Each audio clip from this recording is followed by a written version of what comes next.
Hey, what's up, everybody? Wayne here. Welcome back to Paranormal Odyssey. Wanted to jump on here and wish everyone a very, very happy and safe new year.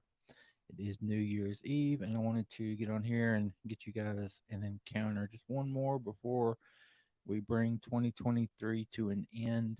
And got several more of these coming for you in 2024. This one comes from my home state. It's an email that I received not very long ago at all, actually, come from my home state, my area here in East Tennessee.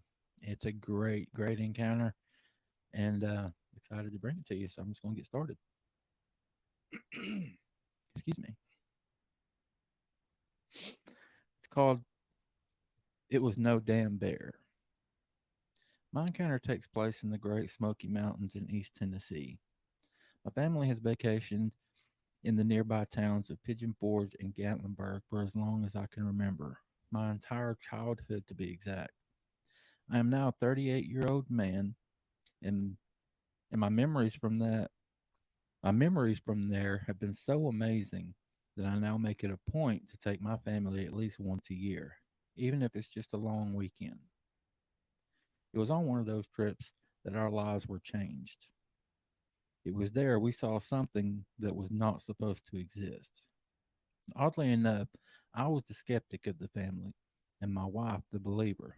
I gotta say, though, she is half Native American after all, so she claims to know these things exist from stories from passed down to her. Even though she herself had never actually laid eyes on one, she always said she didn't need to. Excuse me. On the day of the sighting, it was hot. The only way you know the kind of hot The only way you know this kind of hot is if you ever lived in Tennessee in the middle of summer. I mean, you step outside and just stand still, and within 30 seconds, sweat is pouring out of you, and your clothes are soaked. Takes no effort at all. Just being outside works up a sweat. So the plan was for a picnic beside the creek deep in the Smokies. This way, the kids, my wife, and I can wade and can wade in, can wade in and cool off as needed. Pretty much the best activity for that kind of day. It was a perfect day. Reminded me so much of the time I spent there as a boy. Times were much different and easier back then. Well, easy for us kids. We have to become adults to realize we have to become adults to realize what all it took for our parents to provide for us and truly appreciate them. We then just hope for our kids the same appreciation for us one day. That's why making these memories are so important. Anyway, I'm getting off topic. As I was saying, the day was perfect, and as I look back now, may have been too perfect.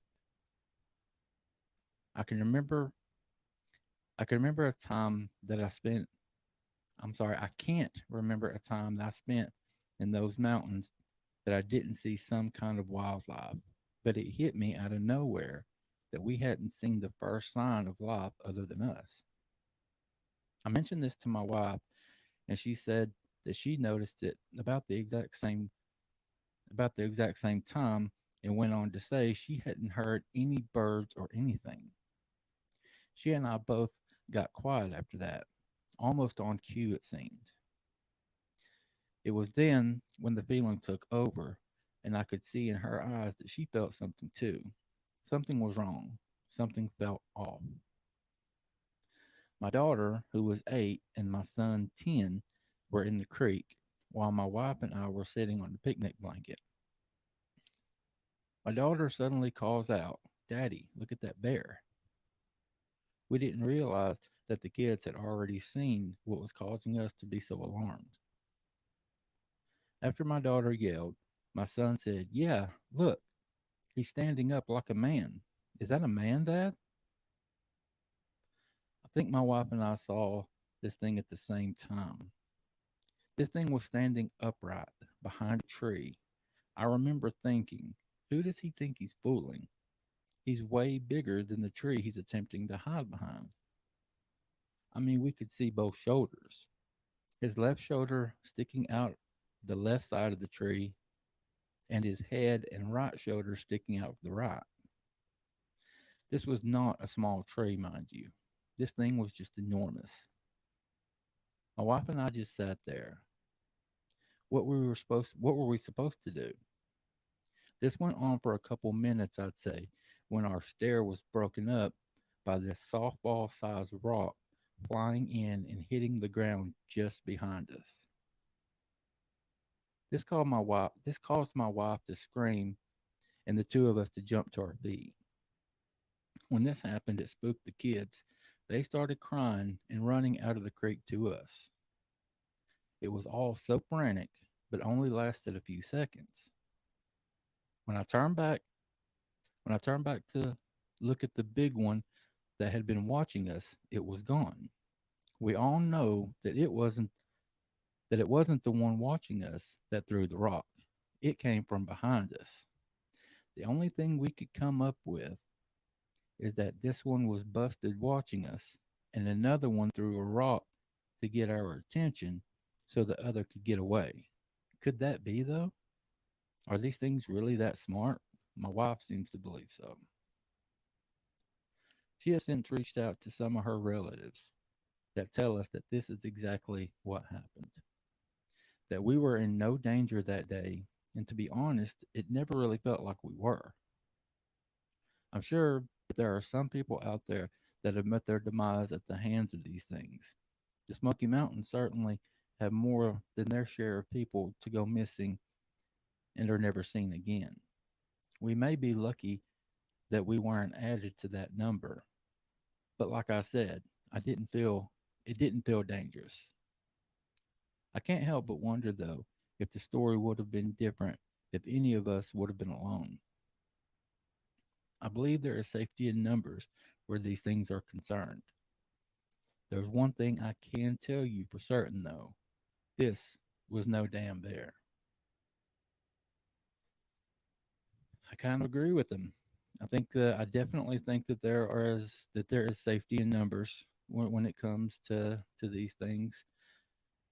If you're by yourself, a lot of the times I think you may be in trouble. But we've all or heard several accounts of people being alone and seeing these things. But I think if you have more than one person, you're usually okay.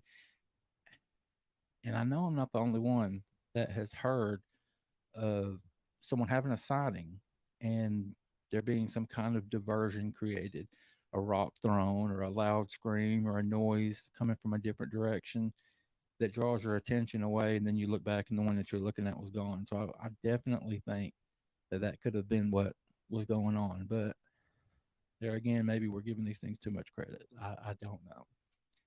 It's completely foolish to say that that's not possible. I mean, in my opinion, it's completely foolish to say that encounters like this don't happen. I mean, for anyone to say that this encounter didn't happen, unless you were there, you don't know. I mean, you just don't know, and that's something that bothers me. I can't say for sure that it happened because I wasn't there, and I can't say that it didn't happen because it wasn't there. And there's just been a lot of that going around lately, and it's upset me. Anyway, guys, let me know what you think about that encounter. I think it was really, really good. Hope to hear from you guys. Um, yeah, comment anything if you have any suggestions. If you want to hear like any other cryptid stuff, um, like ghost stories, if you're interested in any of that stuff, I'd love to hear from you guys. Just hit either of us up, either Tiffany or myself. Let's go ahead and pop it up there. Wayne at paranormalworldproductions.com or Tiffany at paranormalworldproductions.com. If you'd like to be an encounter, or sorry, if you'd like to be a guest and share your encounter on an episode, we would love to talk to you about that. But that's how you get that ball rolling.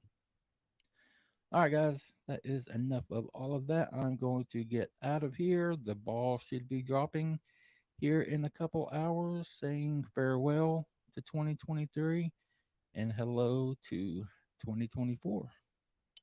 All right, guys. If you are out celebrating tonight, please, please, please be safe, be responsible, don't drink and drive. Just have fun and be safe. And I will see you sometime in the upcoming year soon. Bye, guys. Have a good night.